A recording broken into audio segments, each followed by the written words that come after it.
Muito bem, começamos então. Sejam bem-vindos. Nós estamos começando hoje um novo curso aqui na Escola Discipuladora. Além de vocês que estão aqui presencialmente, a gente tem 27 pontos ligados, 26, né, tirando o meu e o do Romulo, aqui. Na verdade, 24, porque eu estou também aqui, ó, no meu celular. E tem pessoas que estão juntos, né, casais, família, então temos algumas pessoas aí, além de nós que estamos aqui na igreja. E qual que é a ideia desse curso, né? Que quando a gente planejou, a gente sentou juntos, Pastor Marcos, Pastor Rômulo, eu, e a gente começou a pensar em um curso em que a gente pudesse pensar e falar de histórias da Bíblia. E a gente selecionou 8 histórias que, de alguma forma, sejam aquelas histórias basilares, né? A gente tentou selecionar assim, histórias que são assim, muito importantes, né? Aquelas histórias que a gente liga uma na outra e a gente consegue ver, né, aquela história maior, né, que a Bíblia conta pra gente. A Bíblia, ela conta uma história maior, né, uma história em diversos capítulos, né? É igual uma série, sabe aquele tipo de série que tem uma história grandona que está acontecendo, mas também tem as histórias pequenininhas?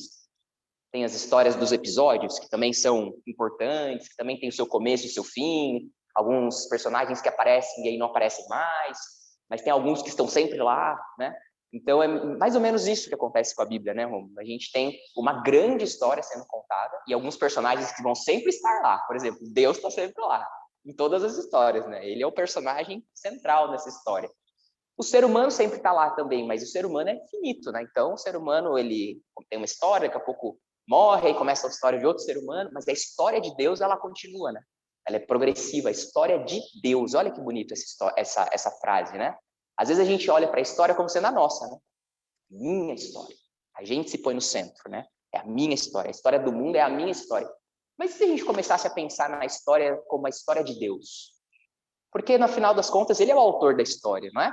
Ele que inventou tudo isso que existe. A gente só existe nesse planeta, a gente só está nessa série, né? Se a gente puder usar essa analogia. A gente só está vivendo essa história porque ele desenhou. Ele é o roteirista, né? Ele é o criador.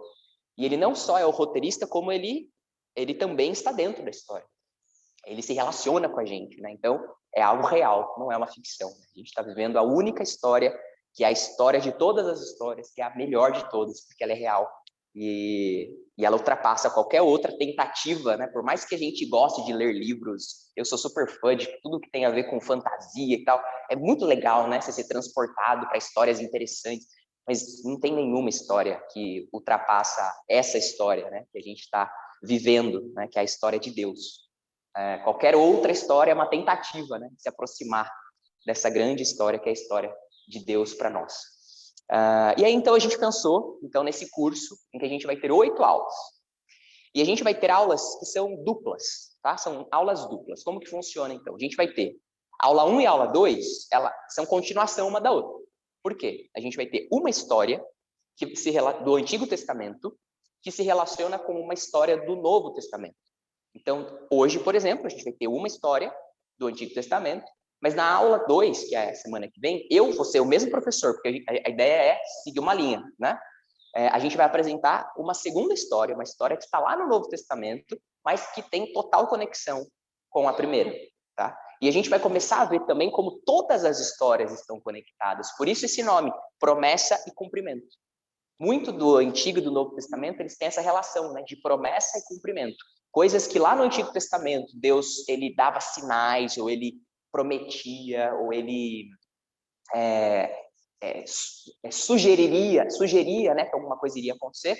Depois, no Novo Testamento, a gente vê aquilo plenamente cumprido, né, o desdobramento daquilo, né, no Novo Testamento. Então, a gente quer, dessa forma, apresentar para vocês um curso, né, que seja inspirado na teologia bíblica, né, aquela teologia em que a gente não fala de temas apenas, né?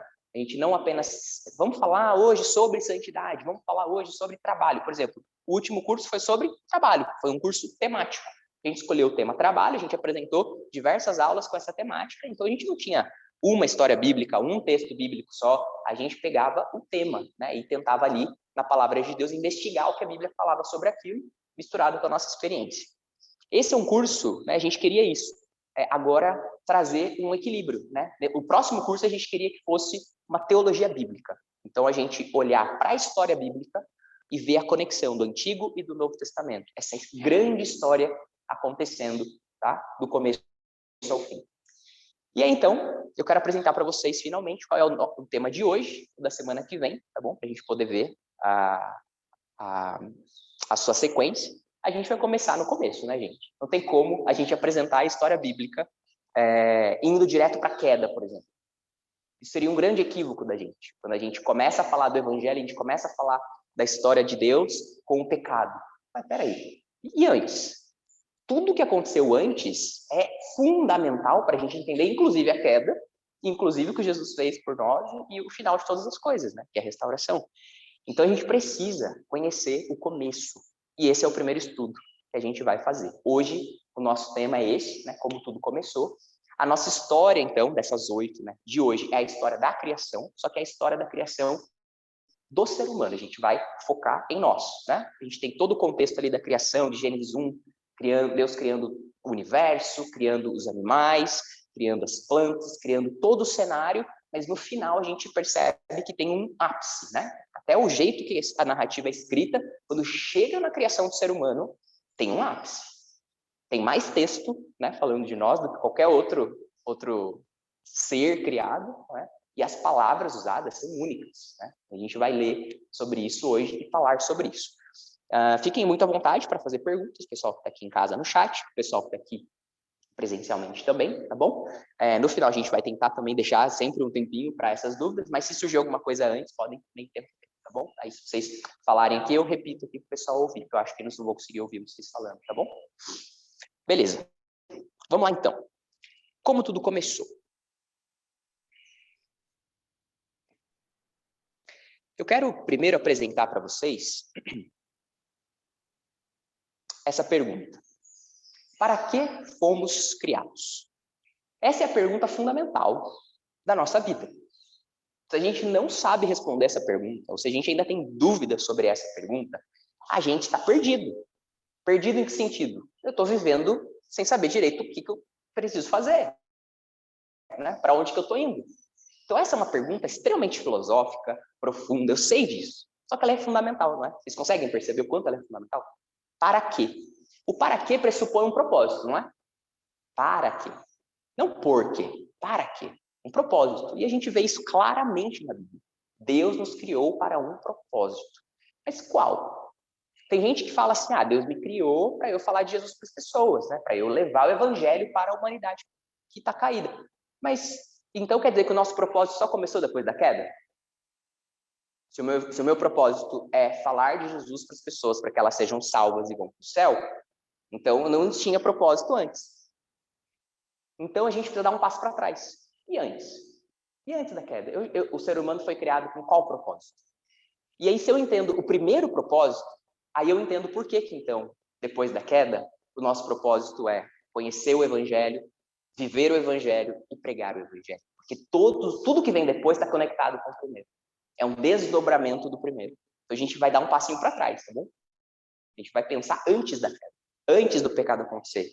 Por que Deus nos criou? E aí, então, com o pecado, como que, então, esse mesmo propósito, ele continua sendo o mesmo, só que ele tem agora uma nova forma de acontecer, porque a gente tem uma nova realidade, tá bom? Então é assim que a gente vai trabalhar hoje. Para que fomos criados? Bom, o texto que vai responder isso para nós, ou pelo menos vai começar a responder isso para nós, mas que vai dar, assim, o fundamento mesmo para a gente, é o texto clássico de Gênesis, capítulo 1, os versículos 26 e 27. Como eu falei, o texto do capítulo 1 de Gênesis vai relatando para nós a criação, mas chega ali no ápice, né, que é a criação do ser humano. E nós chegamos então aqui no 6º dia, e nós vamos ler então aqui o texto de Gênesis 1, 26 a 27. Então disse Deus: façamos o homem à nossa imagem, conforme a nossa semelhança. Domine ele sobre os peixes do mar, sobre as aves do céu, sobre os animais grandes de toda a terra e sobre todos os pequenos animais que se movem rente ao chão. Criou Deus o homem à sua imagem. A imagem de Deus o criou. Homem e mulher os criou. Bom, esse texto a gente poderia ficar horas e horas falando dele, tão maravilhoso que ele é, tão profundo que ele é, mas eu quero pensar aqui alguns pontos que vão nos ajudar na aula de hoje, tá? Quando Deus ele afirma, né, ó, vamos fazer o homem à nossa imagem, isso é inédito. A gente não viu ele falar sobre isso ou dessa forma com nada que ele criou antes, certo? A gente vai lendo lá, Deus vai criando as coisas, mas nenhum ser. E aí, gente, eu incluo inclusive os seres que não estão nesse mundo, até os anjos. A gente precisa expandir, né? Deus não criou só o planeta Terra, só o universo, só as plantas. Deus criou os anjos, os querubins, os serafins, na verdade, os arcanjos. E a gente não vê nenhum lugar na Bíblia dizendo para nós que os anjos foram criados à imagem de Deus. Mas o ser humano, sim. Olha que louco isso, né? Às vezes a gente coloca os anjos como superiores a nós, né? Mas a Bíblia não vai fazer isso. A Bíblia vai colocar o ser humano como superiores aos anjos, no sentido de que nós fomos criados à imagem de Deus. Todos são importantes, toda criação é importante, toda criação é linda, toda criação é maravilhosa, toda criação, em alguma medida, reflete a glória de Deus. Mas de tudo que Deus criou, o ser humano foi a criação criada para, de forma mais profunda e mais plena, refletir a glória de Deus. Isso é um grande privilégio, chega a me arrepiar. E tem que arrepiar mesmo, porque Deus nos criou à imagem dele. O que significa ser criado à imagem de Deus? Né? Bom, primeiro, imagem e semelhança são sinônimos aqui, tá bom? Não tem grande mistério. Tem gente que acha que tem, nossa, imagem é uma coisa, semelhança é outra. Não é. A maioria dos teólogos, na verdade todos os teólogos, nunca vi ninguém pensando diferente sobre isso, tá? Se tem uma coisa que a gente vai lendo ali, vai vendo todo mundo concordando, a maioria, é isso aqui, que na forma hebraica de se escrever, existem repetições que não são para construir coisa nova, é apenas para confirmar o que já foi dito. A gente vai vendo isso direto na Bíblia, direto. Né? Alguns provérbios, né, que acabou de falar a mesma coisa e fala de novo com outras palavras. Então é só para dar aquela ênfase, né? Então não dá para negritar, né, no texto antigo, não dá para falar mais alto no texto da escrita. Então se repete, tá bom? Na narrativa hebraica. E aqui a gente tem isso, né? Deus falou, vamos criar o ser humano conforme a nossa imagem, conforme a nossa semelhança. E olha só, domine. O primeiro desdobramento nós fomos criados à imagem dele, ou seja, nós temos características de Deus em nós, então de alguma forma a gente reflete ele. O segundo desdobramento, logo aí na sequência, é domínio. Deus nos deu então domínio. Domínio sobre o quê? Sobre a criação. Sobre tudo que ele criou antes. Né? Então, domine sobre os peixes do mar, sobre as aves do céu, sobre os animais grandes, pequenos, tudo. Tá? É nossa responsabilidade cuidar, exercer domínio e liderança neste planeta. Não é só usufruir, percebe? Não é só ir lá e usar tudo que Deus nos deu, mas é dominar sobre. E esse dominar tem a ver com cuidar, tem a ver com cultivar. Então a gente vai ver Adão e Eva cultivando aquele jardim. Ele não está pronto. Ele está ali potencialmente, né, preparado para tudo que o ser humano iria desenvolver. Inclusive, num curso anterior, né, antes do trabalho, a gente fez aquele curso Ainda Melhor que o Éden. E nesse curso a gente já trabalhou um pouquinho disso também. A gente trabalhou o aspecto de que o Éden não foi criado pronto.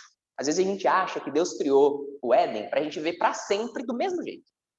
Com árvores e plantas e, sabe, aquela coisa bem natural. Mas e a cidade? E o desenvolvimento? E a ciência? E o conhecimento? Sabe essa coisa? A gente acha que só depois da queda, e isso é pecaminoso, sabe, de alguma forma? E isso é um equívoco. A gente não vê nada na Bíblia nos indicando isso. Pelo contrário, a gente vai ver lá no Apocalipse. A gente vai falar sobre isso na segunda aula, que é na semana que vem. A gente vai ver lá no Apocalipse. Nos dois momentos da Bíblia em que não existe pecado, né, antes da queda e depois da restauração de todas as coisas, quando Jesus voltar, a gente não vê a mesma coisa, o mesmo cenário. A gente vê dois cenários diferentes. O primeiro começou com um jardim, começou com a natureza, começou com potência, mas termina com uma cidade, termina com construções, termina com tecnologia. Então quer dizer que essas coisas já estavam dentro do pacote, já estavam dentro do plano de Deus para o ser humano. Não é pecaminoso desenvolver as coisas, é o que Deus nos criou para fazer mesmo. Não é? O que acontece é que com o pecado, O desenvolvimento das coisas é feito muitas vezes por egoísmo, é feito muitas vezes de forma que traz problema, mas, poxa vida, nenhum de nós vai negar que tecnologia é uma bênção, que ciência é uma bênção, que medicina é uma bênção, que tudo que o ser humano desenvolve, por mais que tem coisinha pecaminosa ali no meio, né, dando uma, de alguma forma, né, manchada na história, é bom, é maravilhoso. E isso não vai ser destruído no final, certo? Todo o nosso conhecimento, desenvolvimento, aquilo que a gente, pela graça de Deus, pôde desenvolver neste planeta, não vai ser simplesmente jogado fora. É isso que a gente tem que começar a perceber, tá? Então, dominar tem também esse aspecto de cultivar. E cultivar é um sinônimo de desenvolver. Tudo bem? Beleza. Criou Deus o homem à sua imagem, a imagem de Deus o criou, homem e mulher os criou. Bom, aqui é só para deixar muito claro, cravado aqui, né?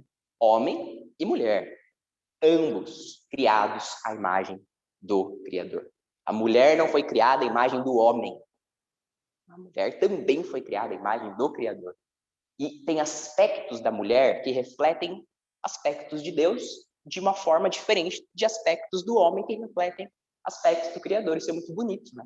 Como homem e mulher são complementares na Bíblia. Não é um acima do outro. E não deveria ser mesmo, né? Essa briga toda que existe hoje em dia, né? Sobre homem e mulher. A Bíblia já o tempo todo, desde o comecinho, né? Antes de pecado existir, isso não tinha competição entre Adão e Eva. Né? A palavra usada, né, para quando Deus cria Eva é ajudadora, auxiliadora, certo? E essa é a mesma palavra que depois em alguns textos a gente vai ver aplicada ao próprio Deus. Deus é o nosso auxílio e refúgio.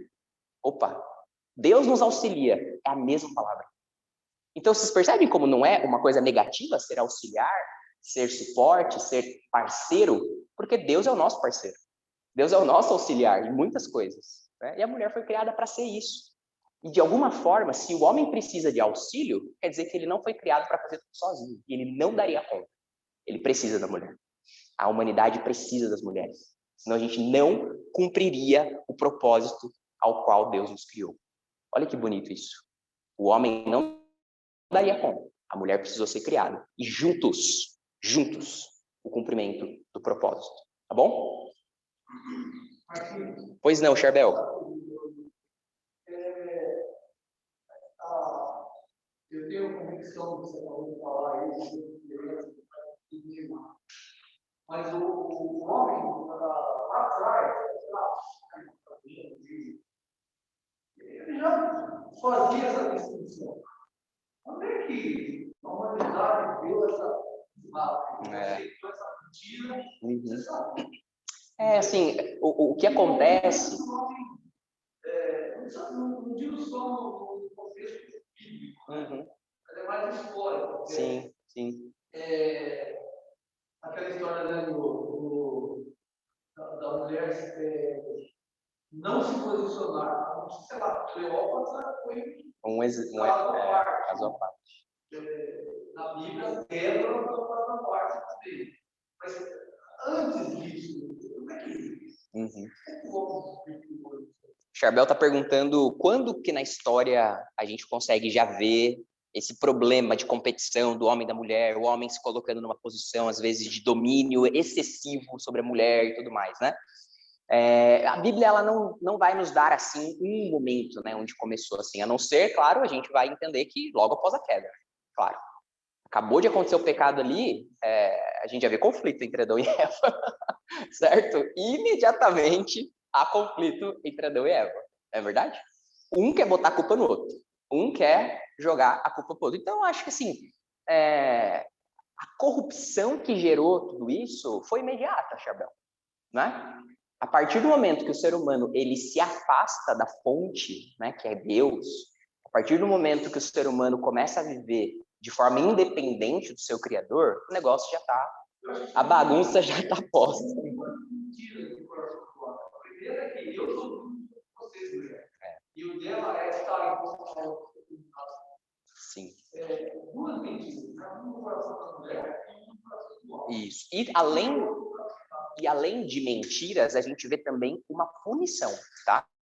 A gente vê o próprio Deus, Na consequência lá do que aconteceu, ele vai punindo, né? Ele vai dando consequências, ele vai dando julgamento. Isso é totalmente justo, gente, né? Deus vai falando, ó, serpente, você vai ser punido assim, assim, assado. Homem, você vai ser punido assim, assim, assado. Consequência do seu ato, que você acabou de cumprir. A mulher, uma das consequências do pecado dela é o seu desejo será para o homem. Então, existe pecado envolvido, com certeza, absoluta, mas também existe ali algo que vem do próprio Deus, um juízo sobre a mulher. Assim como teve juízo sobre o homem. Então, a gente tem que ver os dois lados, tá bom? Nada disso justifica, claro, todas as coisas erradas que a gente vê, às vezes, né, nessa relação, mas a gente vai ver que o pecado, ele traz consequências ali, até mesmo de juízo de Deus. Então, a mulher, por exemplo, vai ter dor para o parto, o homem, o seu trabalho não vai ser mais satisfatório. Todas aquelas consequências estão ali. A gente não entende onde que termina a punição de Deus e começa o pecado do homem. É difícil, né, a gente achar o meio exato ali, né? Mas a gente tem que considerar todas essas coisas, tá bom? Até a restauração de tudo. Então, a gente vai vendo que Deus, ele é misericordioso. Então, ele não vai deixar essa situação ficar para sempre. É uma situação, lembrando, o ser humano que criou, consequência dos atos dele, né? Deus sendo justo ali na punição, mas totalmente misericordioso em levantar um Salvador, né? Logo ali, na cara do gol, aconteceu o pecado, ele já fala, mas vai chegar o dia em que um filho de homem, né, filho dessa mulher aí, um descendente, vai vir e vai pisar a cabeça da serpente, e as coisas serão restauradas. Então, nós aguardamos isso, né? Nós aguardamos isso. E qual que é o nosso dever, né, enquanto cristãos, enquanto seres humanos? É lutar com todas as nossas forças para já viver a realidade do reino perfeito de Deus agora, enquanto ele ainda não está pleno. Mas nós devemos ser exemplo para a sociedade de como é um casamento, de como é uma relação de homem e mulher diante de Deus, conforme a graça de Deus. Entende? Então a gente precisa se esforçar para isso. Tá? Tatiana.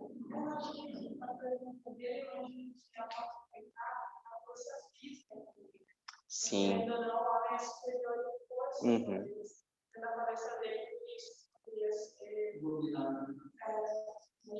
Pode ser.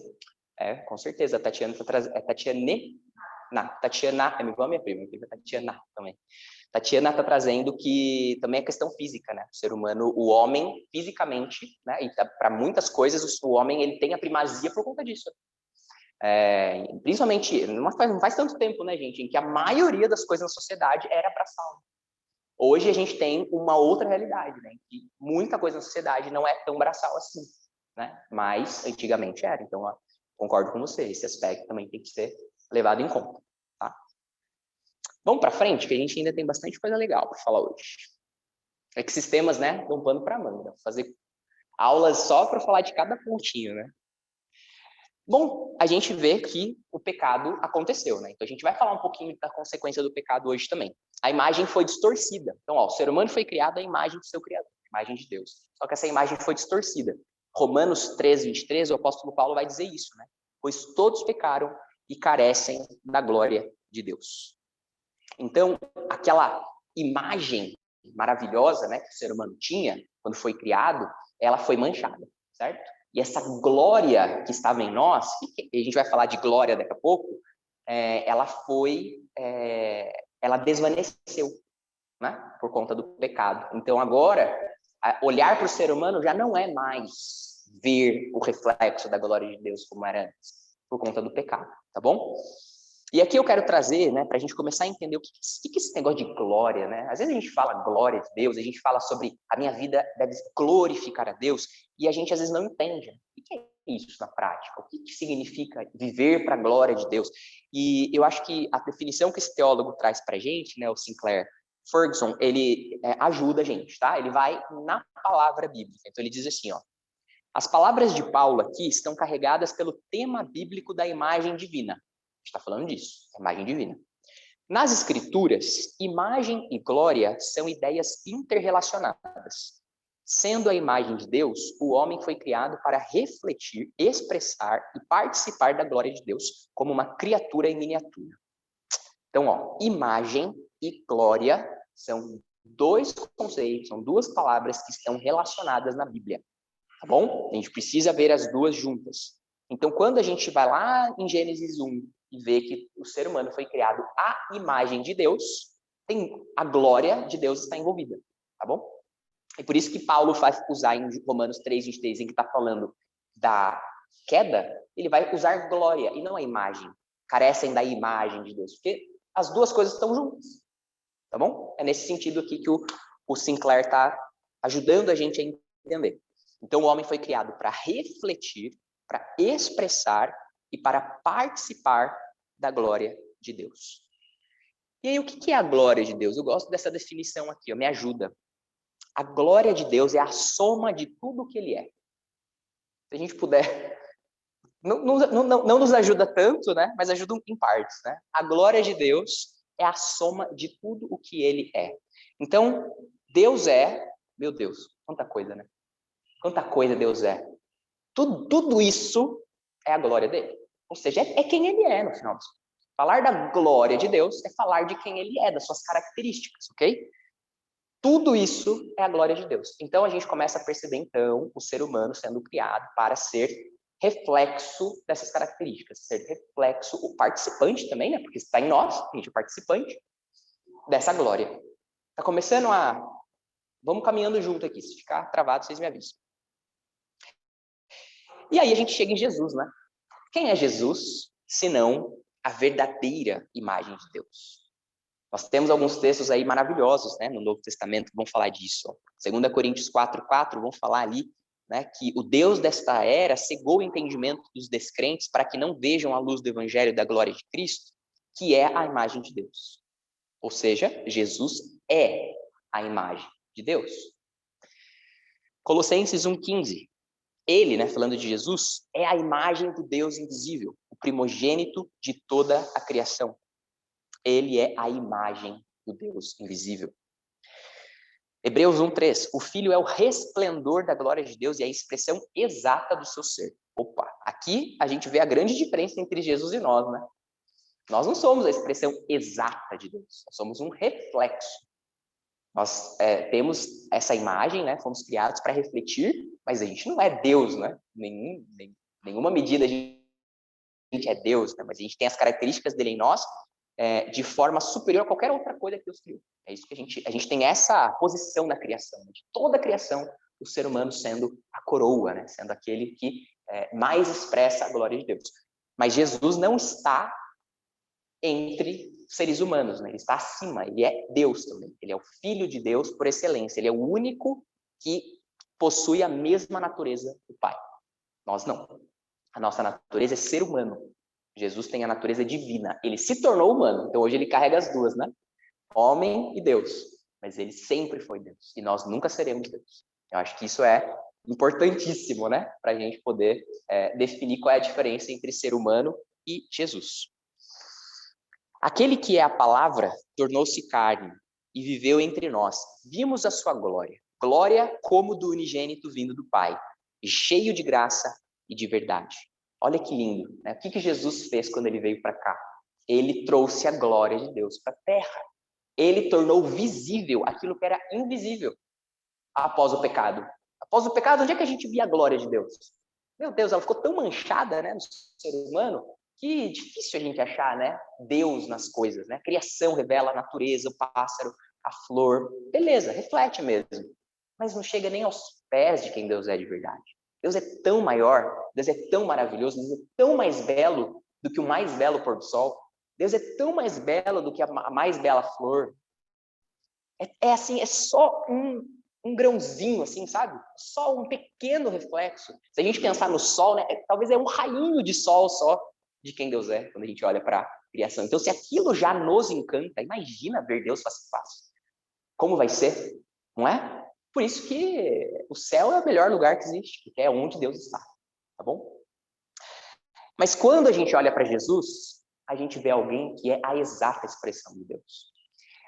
Jesus, ele abriu mão da glória, no sentido de que ele abriu mão do seu poder, ele abriu mão de alguns aspectos que o tornavam ali, né, aspectos que só Deus tem, né, sua onipresença, onipotência, para ser um de nós, para poder cumprir o propósito dele aqui na Terra, né, de nos salvar.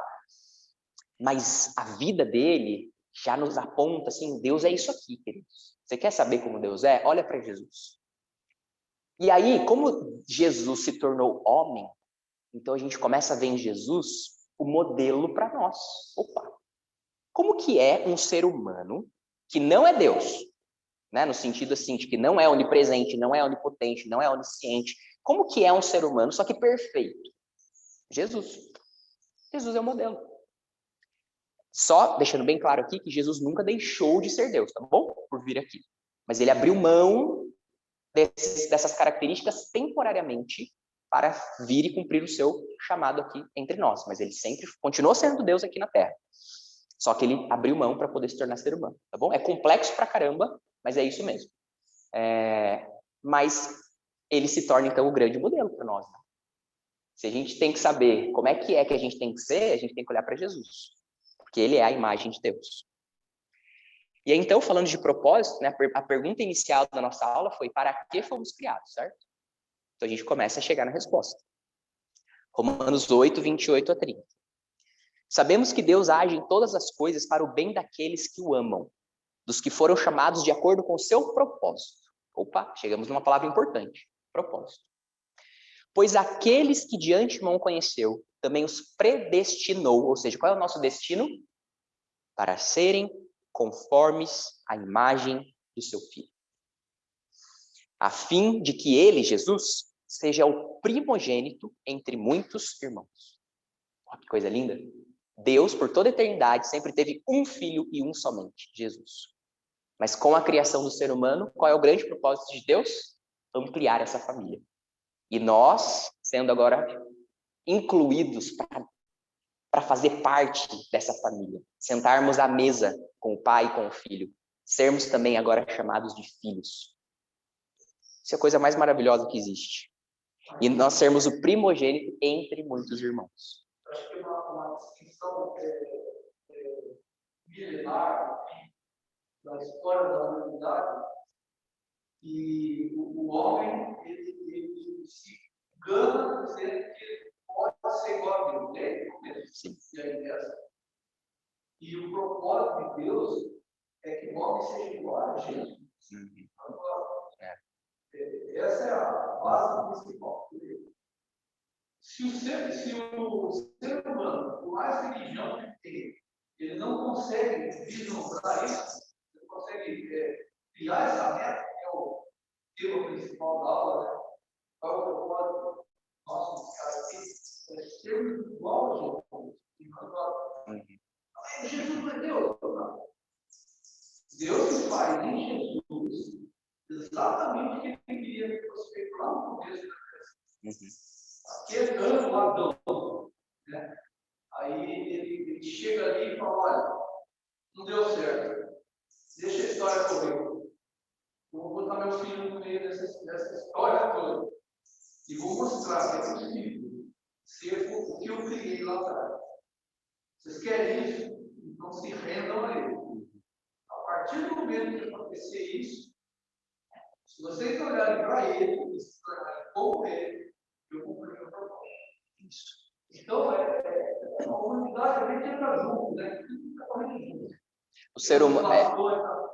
Aí a gente começa a ver o pecado, né, Charbel? Porque o pecado é a gente tentar ser Deus, né? A gente não foi chamado para ser Deus. A gente foi chamado para refletir a glória dele. Porque quando a gente reflete, a gente não recebe o aplauso. A gente só reflexo. Não é? A glória é dele. É igual a lua e o sol, né? Um exemplo. A lua reflete a glória do sol. Mas ela não tem essa glória dela. Né? O que seria a lua sem o sol, gente? A gente nem veria ela, no fim das contas, né? Ela está aí apagada. Essa é a verdade. Exato. Então a gente precisa, né? Essa glória original nunca vai ser nossa. Então o aplauso nunca vai ser nosso, né? O mérito nunca vai ser nosso. Agora, a diferença entre Jesus e nós é essa. Jesus tem a glória. Exato. Então, em que sentido que nós fomos criados para ser como Jesus? Não é no sentido de sermos deuses. Não, mas é no sentido de estarmos na mesma posição dele diante do Pai, de sermos filhos. É isso. E não tem posição maior, não tem posição de maior honra do que sermos chamados filhos de Deus. Palavras do apóstolo Paulo, não é isso? Nós fomos chamados filhos de Deus. E não tem maior honra, maior alegria para nós. Então, Jesus, ele compartilhou essa alegria conosco. Ele nos deu de presente, algo que só eu tenho, ou até agora tinha. Agora eu quero que vocês tenham também, e a gente vai criar vocês para isso. E esse é o nosso grande presente. Porque eu diminua a cresça. Exato. Então, acho que é importante a gente fazer essas divisões, esses esclarecimentos, né? Porque, querendo ou não, a humanidade tem essa tendência de querer ser Deus, né? E tem religiões que vão nessa linha, né? Então, essa pergunta, a Mari Santos pergunta, pastor, será que conseguiremos ser com Cristo até o fim? Uau, Mari, que linda essa pergunta. Bom, a Bíblia responde isso para nós, né? A Bíblia responde que até o fim das nossas vidas nós estamos em progresso, não é? Porque o Espírito Santo está dentro de nós, trabalhando naquilo que a gente chama de santificação. A gente deu um nome para isso. A gente não, né? A própria Bíblia nos deu esse nome, né? A santificação, que é a obra de Deus em nos transformar à semelhança de Jesus, não é isso? O que é santificação? É a obra do Espírito Santo de nos transformar à semelhança de Cristo, que é a imagem perfeita, né? Nessa vida, nós nunca vamos chegar nessa perfeição. Houve na história, né, teólogos, linhas que achavam que sim, que achavam que a gente poderia chegar nessa perfeição aqui nessa vida, mas isso é um grande equívoco. A gente não vê isso em nenhum lugar na Bíblia. Então, o que a gente entende? Que a gente vai, em todo o tempo da nossa vida aqui, a gente vai progredindo para se tornar mais e mais e mais e mais parecido com Jesus, mas a gente ainda morre imperfeito. E só na volta de Cristo, na restauração de todas as coisas, a gente vai ver isso na próxima aula, é que também nós seremos restaurados para plenamente, né, sermos de fato perfeitos, né, e realmente sermos como Jesus.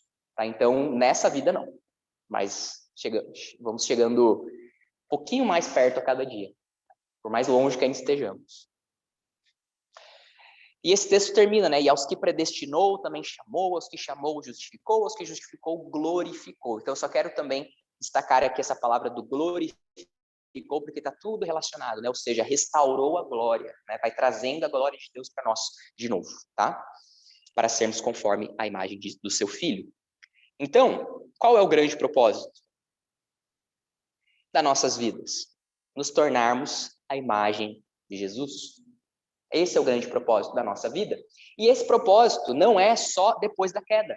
Já era assim, quando Deus nos criou a imagem, né? Gênesis 1, 26 e 27 que a gente leu.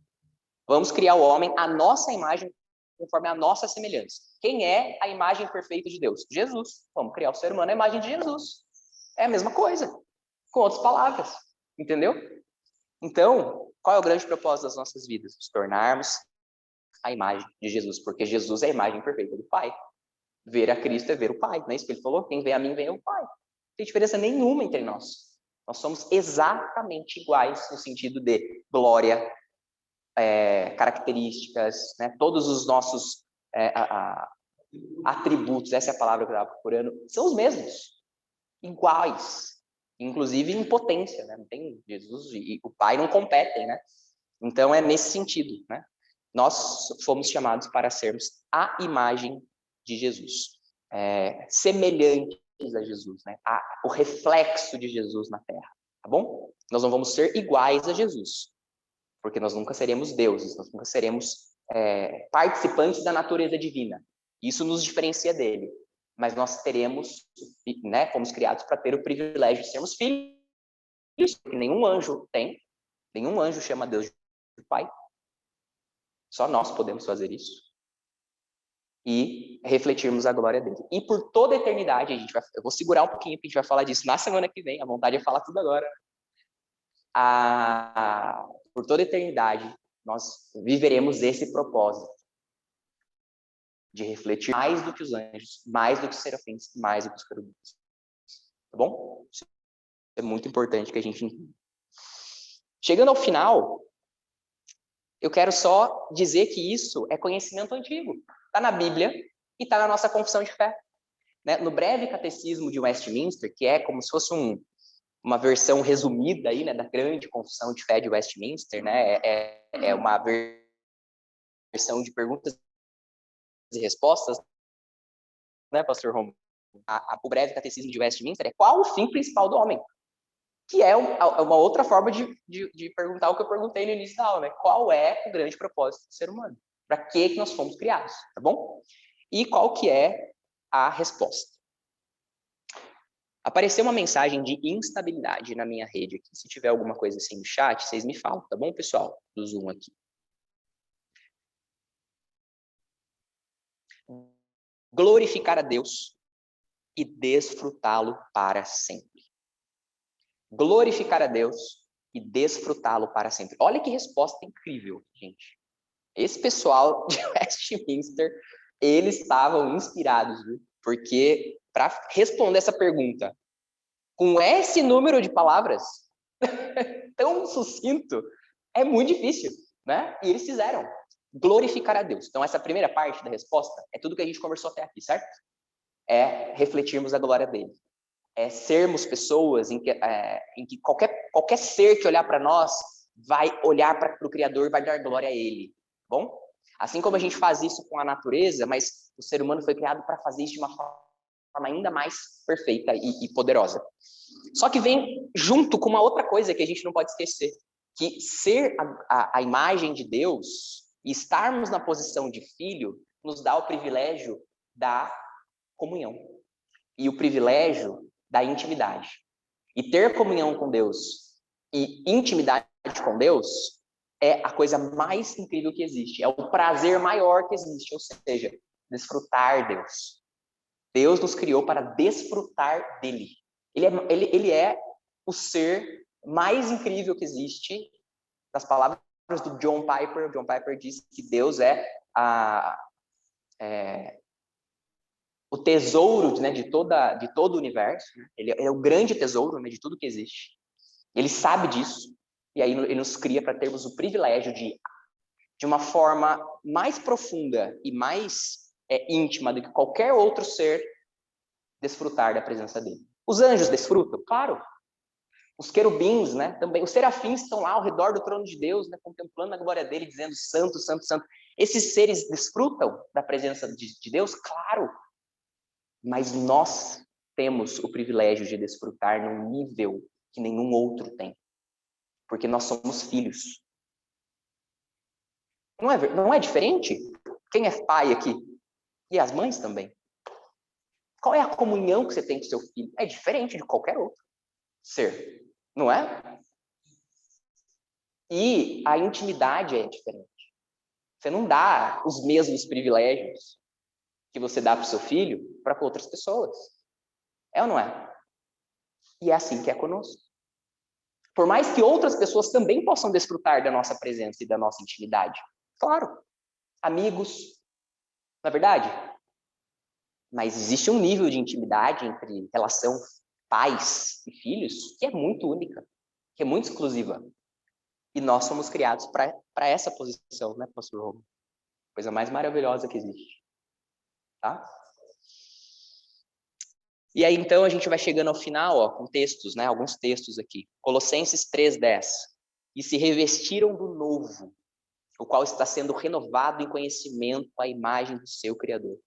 Então, nós, a partir da restauração das nossas vidas, né, da obra de Jesus, nós somos revestidos do novo, né, sendo renovado em conhecimento à imagem do seu Criador. Voltando para o propósito original. 2 Pedro 1, 3 e 4. Pelo poder de Deus, nos foram concedidas todas as coisas que conduzem à vida e à piedade, pelo pleno conhecimento daquele que nos chamou para a sua própria glória e virtude. Por meio delas, ele nos concedeu as suas preciosas e muito grandes promessas, para que por elas vocês se tornem co-participantes da natureza divina. Nós não teremos a natureza divina, mas seremos co-participantes. É um mistério.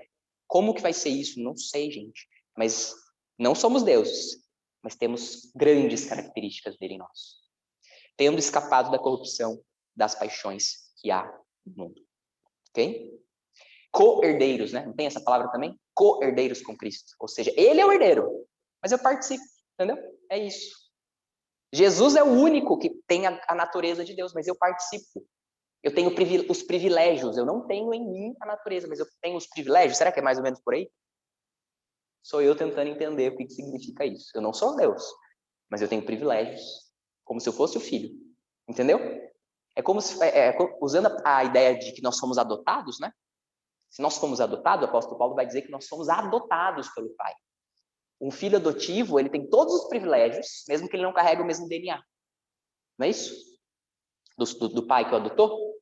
Talvez seja isso. Nós nunca seremos deuses. Nós não vamos ter o DNA de Deus na gente, né? No sentido de sermos onipotentes, onipresentes, oniscientes. Jamais, jamais, jamais.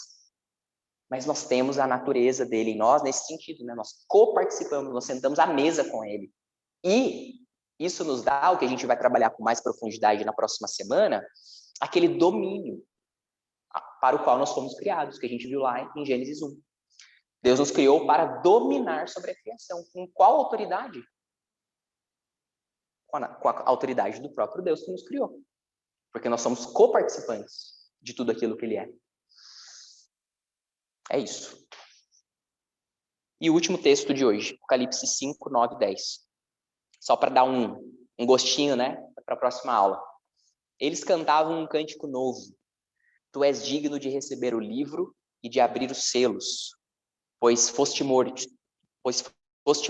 e com o teu sangue compraste para Deus homens de toda tribo, língua, povo e nação. Tu os constituíste reino e sacerdotes para o nosso Deus, e eles reinarão sobre a terra. Olha que propósito, hein? O que a gente vai ficar fazendo depois que Jesus voltar? Uma boa pergunta, né? A gente não tem muita informação na Bíblia sobre isso, né, Romulo? Deus não dá muita pista para a gente de como vai ser a vida eterna. Mas algumas a gente tem, como esse texto aqui, ó. Tu os constituíste reino e sacerdotes para o nosso Deus, e eles reinarão sobre a terra. Então, existe um verbo muito poderoso aqui. Reinar. Reinar. Quem reina faz parte da realeza. É ou não é? E Deus nos deu esse verbo como algo que vai ser a nossa realidade na eternidade. E aí, pensando em tudo que a gente viu nessa aula, não faz sentido?